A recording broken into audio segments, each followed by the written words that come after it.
నమస్తే. ఏదైతే నిన్న 'తేజస్వి సూర్య' తెలంగాణని పాకిస్తాన్‌తో పోల్చడం ప్రధానంగా చర్చనీయాంశంగా మారింది. దీనికి సంబంధించి ప్రస్తుతం మనతో మాట్లాడడానికి ఆర్యవర్ష కార్పొరేషన్ చైర్మన్ కల్వస్ జోత్త గారు మనతో ఉన్నారు. వారిని అడిగి మరింత తెలుసుకుందాం. అక్క చెప్పండి, నిన్న చేసిన కామెంట్స్ అయితే చూసిర్రు. దీనికి సంబంధించి బీజేపీ‌లోళ్ళు ఒక్కళ్ళు కూడా మాట్లాడలేదు. ఎందుకు మాట్లాడతారమ్మా? అందరూ దొంగలంతా ఒక్క జాగాలో చేరినప్పుడు ఇంకెందుకు మాట్లాడతారు? తెలంగాణ అస్తిత్వం అనంటే కేవలం బీజేపా? తెలంగాణ అస్తిత్వాన్ని అగౌరవపరిచినప్పుడు బీజేపీవోళ్ళు తెలంగాణలో లేరా? వాళ్ళు తెలంగాణ ఓటర్ల దగ్గర ఓటేసుకోలేదా అని నేను అడుగుతున్నా. పార్టీలకు అతీతంగా తెలంగాణను అవమానపరిచినప్పుడు ఎందుకు మాట్లాడట్లేదు అనేది అందరికొచ్చినటువంటి ప్రశ్నతో పాటు వాళ్ళ అధ్యక్షుడు రామచందర్‌రావు సమర్థిస్తున్నాడు దాన్ని. పాకిస్తాన్ విభజన జరిగినప్పుడు అన్యాయంగా జరిగింది గదా! దాన్ని కంపేర్ చేసిండంటే.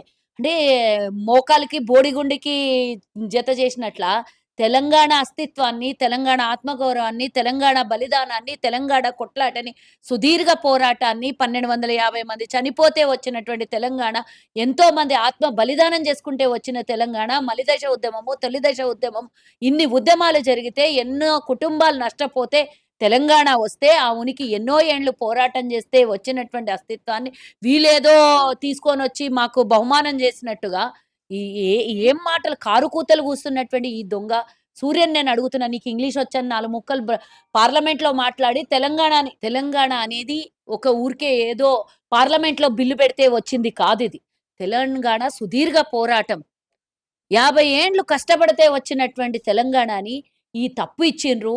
పాకిస్తాను, ఇండియా పాకిస్తాను, తెలంగాణని పోల్చడం అనేది దుర్మార్గమైనటువంటి ఎవడో పనికిమాలినోడు పాకిస్తానోడు ఆడ ఒక మన దేశంలో ఉన్నటువంటి ఒక రాష్ట్రంలో రాష్ట్రం ఉన్నంత కానటువంటి ఒక దేశాన్ని పూర్తిగా అట్టడుగున పడిపోతున్నటువంటి దేశాన్ని పోల్చుకోవడమే అసలు సిగ్గుచేటు. మనం పోల్చుకుంటే ఏ చైనాతోనో, ఏ అమెరికాతోనో, అభివృద్ధి చెందిన దేశాలతోనో, కెనడాతోనో, రష్యాతోనో పోల్చుకోవాల్సిన దరిద్రులకు పొద్దుగాల లేస్తే వచ్చేది పాకిస్తాన్, పాకిస్తాన్, పాకిస్తాన్. పాకిస్తాన్‌కి మంటలో పెట్టా పాకిస్తాన్ లేనిదే వీళ్ళ బతికే లేదు బీజేపీ‌లకి. సూర్య అనేసేటోడు అసలు వాళ్ళ రాష్ట్రం గురించి మాట్లాడాలి. మా రాష్ట్రం గురించి ఎందుకు తీసిండు వాడు పనికిమాలినోడు అని అడుగుతున్నా నేను.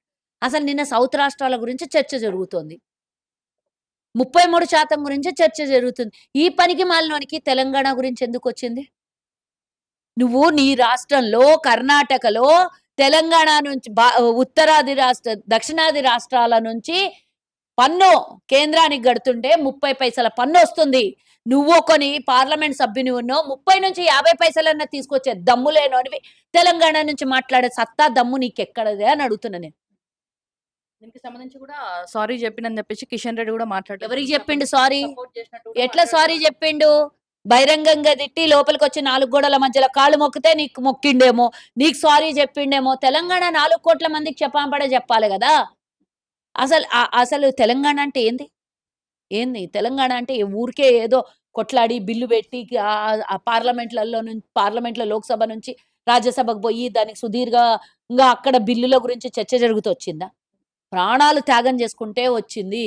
అది నేను ఈరోజు అడుగుతున్నా. ఆర్టికల్ 3 ప్రకారంగా తెలంగాణ విభజన జరిగింది. ఈరోజు రాజ్యాంగం రాసిన అంబేద్కర్ విధానం తప్ప, లేకపోతే ఆర్టికల్ 3 విభజన చట్టంలో అమలుపరిచిన విధంగా తెలంగాణను పంచితే రాజ్యాంగానికి వ్యతిరేకమా? అంబేద్కర్ విధానానికి వ్యతిరేకమా? లేకపోతే ఆనాడు సుష్మా స్వరాజ్ గూడా తెలంగాణ కోసం తాను గళం విప్పి పార్లమెంట్‌లో మాట్లాడింది. ఈ బిల్లు పాస్ అవ్వటంలో తను గూడా పాత్ర వహించింది. మరట్లాంటప్పుడు చనిపోయిన సుష్మా స్వరాజ్‌ని అవమానిస్తున్నారా? రాజ్యాంగాన్ని అవమానిస్తున్నారా? అంబేద్కర్‌ని అవమానిస్తున్నారా? లేకపోతే ఇంకెవరిని అవమానిస్తున్నారా? అని దుర్మార్గుల్ని అడుగుతున్నా. రామచందర్ ఏమో పాకిస్తాన్ కంపేర్ చేసి చెప్పిన దాన్ని సమర్థిస్తాడు. కిషన్ రెడ్డి ఏమో క్షమాపణ చెప్పినాడు. అసలు ఇద్దరు మంత్రులున్నారు ఇక్కడి నుంచి తెలంగాణ నుంచి. ఇద్దరు మంత్రులు తెలంగాణని అవమానిస్తుంటే తెలంగాణ ఓటర్ల దగ్గరికెళ్ళి రేపు పొద్దున మీకు సమాధానం చెప్పే హక్కు ఉన్నదా అని అడుగుతున్నా. రేపు ఓట్లు అడిగే దమ్మున్నదా మీకు అని అడుగుతున్నా. తెలంగాణ ఓటర్లకు కూడా విజ్ఞప్తి చేస్తున్నా. ఇట్లాంటి దుర్మార్గులు మీ దగ్గరికి వస్తే ఆ రోజు తెలంగాణ ఉద్యమాన్ని అవమానించినోళ్ళు, తెలంగాణ ఉనికిని అవమానించినోళ్ళు, తెలంగాణ రావడాన్ని అవమానించిన మీకు మా ఓటెందుకు అని తెలంగాణ ప్రజలు బుద్ధి చెప్పాలి అంటున్నా. ఇప్పుడు పార్లమెంట్‌లో మాట్లాడినటువంటి మాటల్ని రికార్డ్‌లో నుంచి తొలగించాలి. తేజస్వి బహిరంగ క్షమాపణ చెప్పాలి. ఇవి 2 జరగకపోతే ఆయన సభ్యత్వాన్ని రద్దు చెయ్యాలి. ఎందుకంటే ఇదొక చట్టపరంగా, చట్టబద్ధంగా తెలంగాణ వచ్చింది. ఏదో గాలికొచ్చిన తెలంగాణ గాదు. ఊరికే రాతల్లో రాసుకున్న తెలంగాణ గాదు. తెలంగాణ చట్టబద్ధమయ్యింది. ఈ చట్టబద్ధాన్ని అవమానించే హక్కు, అధికారం ఎవడికి లేదు. ఒకానొక నాడు మా ప్రధానమంత్రినే తెలంగాణని అవమానించిండు. ఆంధ్రప్రదేశ్‌ని తెలంగాణ విభజన చేయటాన్ని తల్లిని చంపి బిడ్డని పుట్టించిండ్రు అనే మాట మాట్లాడినటువంటి మోదీ గారు, ఆ రోజు నుంచి ఈ రోజు వరకు కడుపులో అక్కసు తెలంగాణ అంటే. ఆ రోజు నుంచి ఈ రోజు వరకు తెలంగాణ అంటే వాళ్ళకిష్టం లేనట్టుగానే ప్రతిసారి అవమానిస్తుర్రు తెలంగాణని. ఎవరిని అవమానిస్తుర్రు? అంటే తెలంగాణ ప్రజలు అమాయకులు గాబట్టి తెలంగాణనే అవమానిచ్చేస్తారా? మేము మంచి కోసం పోరాటం చేసి మా ప్రాణాలను పోగొట్టుకొని తెలంగాణ తెచ్చుకున్నోళ్ళం మేము. మమ్మల్ని మీరు అవమానిస్తే మీకు అసలు తెలంగాణలో ఓట్లేసే అసలు ఇష్టము మాకు లేదు. తెలంగాణలో ఓటు అడిగే హక్కు మీకు లేదు. మీరు ఈరోజు విభజన తీసుకొనొచ్చి మళ్ళీ ప్రాంతాలను విభజన చేసే ప్రయత్నం మీరేదైతే చేస్తుండ్రో అది దానికి కాంగ్రెస్ పార్టీ వ్యతిరేకంగా సౌత్ రాష్ట్రాలన్నీ వ్యతిరేకంగా మాట్లాడుతుంటే తెలంగాణ మీద పడ్డాడు వీడు దరిద్రుడు. నికృష్ట నిష్ట దరిద్రుడు. క్షమాపణ చెప్తాడనేసి అనుకుంటున్నారా? మోడీని ఎన్నుకున్నాడు అని చెప్పేసి కూడా అంటున్నారు బీజేపీ. ఉంటే ఉండని. ఎప్పుడైనా ఒక రోజు దానికి పరిష్కారం క్షమాపణ చెప్పకపోతే నువ్వు చెప్పకపోవుగాక. చెప్పకపోతే ప్రజలేం శాస్తి నేర్పియాలని అది నేర్పిస్తారు గదా! బీజేపీయోడికి. నువ్వుంటే కర్ణాటక ఉండొచ్చు. తెలంగాణ ఓట్లు నీకు అవసరం లేకపోవచ్చు. మీ పార్టీకి అవసరం గదా! రేపొద్దున అడిగేటప్పుడు మీ 8 మంది మొఖాలు ఏడబెట్టుకొనొచ్చి అడుగుతారు. 8 మంది ఎమ్మెల్యేలు, 8 మంది లోక్‌సభ సభ్య ఎంపీలు మీరు ఏడ మొఖం పెట్టుకొని అడుగుతారు? ఈరోజు కనీసం ఒక్కడన్నా పార్టీలకు అతీతంగా తెలంగాణ కోసం మాట్లాడినటువంటి దాని మీద ఒక్కడన్నా మాట్లాడుతున్నాడా? అంటే మీకు తెలంగాణ ఇష్టం లేదా? మరి తెలంగాణలో ఓట్లు మీకెందుకు? చలో గెట్ ఔట్. అంటే ఇప్పుడు నార్మల్‌గా రీల్స్ చాలా మంది చేస్తున్నారు. మా తెలంగాణను అవమానపరిచే విధంగా మాట్లాడుతున్నారు. కాకపోతే బీజేపీవోళ్ళు స్పందిస్తలేదు. ముఖ్యంగా మీరు వాళ్ళకేం చెప్పదలుచు బీజేపీవోళ్ళు స్పందిస్తలేరనే చెప్తున్నాం గదా! ఇంకా దాని గురించి బీజేపీవోళ్ళ గురించి మాట్లాడుకోవడం వృధా. బీజేపీవోళ్ళు ఓట్లు అడగనికొచ్చినప్పుడు తెలంగాణ ప్రజలు శాస్తి నేర్పించాలి. ఎందుకంటే వాళ్ళ గురించి మాట్లాడితే పెండలో రాయేసి మొహం మీద చిట్లించుకున్నట్టు. ఆ రొచ్చు మొహాలకి ఏం తెలుస్తాయి ఈ తెలంగాణ ఆత్మ బలిదానం గురించి? కేవలం దోపిడీ జేయడము, దొంగతనం జేయడాలు ఓట్లని, లేదా అన్యాయంగా ఇట్లాంటి బిల్లులు పాస్ చేసుకొని బతకడం తప్పించి రాజ్యాంగబద్ధంగా వాళ్ళకి బతకడం తెలవదు. ప్రజల బాధ వాళ్ళకి తెలవది. మన సౌత్ రాష్ట్రాల బాధ సౌత్ రాష్ట్రాల బాధ మోదీకి తెలుస్తలేదు.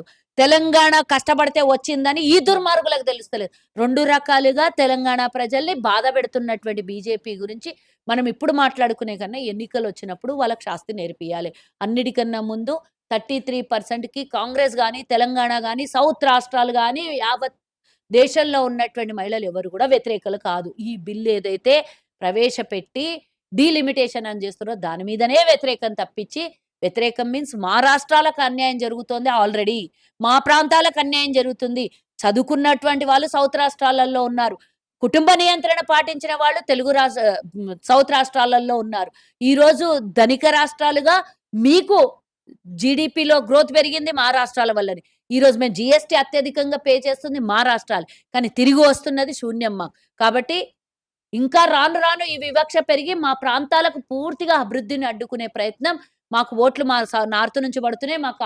దక్షిణాది నుంచి మాకు అవసరం లేదు అని మనల్ని తీసి చీమను ఈగను తీసి పడేసినట్ల పడేస్తారు. ఎందుకట్లా చూపిస్తున్నారు? వాళ్ళ తెలంగాణకి కావాల్సిన దమ్ము, ధైర్యం లేదనేసి అనుకుంటున్నారా? వాళ్ళు ఆ ప్రస్తావన మనమందరం అడగాలి వాళ్ళకి. మాకు దమ్ముందా? ధైర్యం ఉందా? అనేది మనం అడగాలి. ఎందుకంటే ప్రభుత్వాలు తీసుకొచ్చిన చట్టవాన్ని గౌరవించడం మనం. కుటుంబ నియంత్రణని పాటించడం. విద్యావంతుల్ని చేసినాం మన పిల్లల్ని. ఎందుకంటే నలుగురిని కంటే మనం పోషించలేము అని ప్రభుత్వం తీసుకొచ్చిన చట్టానికి అనుకూలంగానే మనం పిల్లల కుటుంబ నియంత్రణ పాటించి ఈరోజు ఉన్నొక కొడుకైనా, బిడ్డైనా ఒకళ్ళో ఇద్దరినో మంచిగా పోషించి విద్యావంతుల్ని చేసినాం. విద్యావంతులైనటువంటి రాష్ట్రాలకి అంటే ఈరోజు ప్రభుత్వాన్ని సహకరించినోళ్ళేమో దోపిడీకి గురి అయిపోతున్నారు. ప్రభుత్వానికి సహకరించినటువంటి ఉత్తరాది రాష్ట్రాలు ఇక్కడి నుంచి తీసుకొని పోయి దోపిడీ చేసి వాళ్ళకు పెడతారు. అంటే మేము మంచి కోసం ఆలోచించి ప్రభుత్వానికి అనుకూలంగా పనిచేసినోళ్ళం మేము దగాబడాలనా?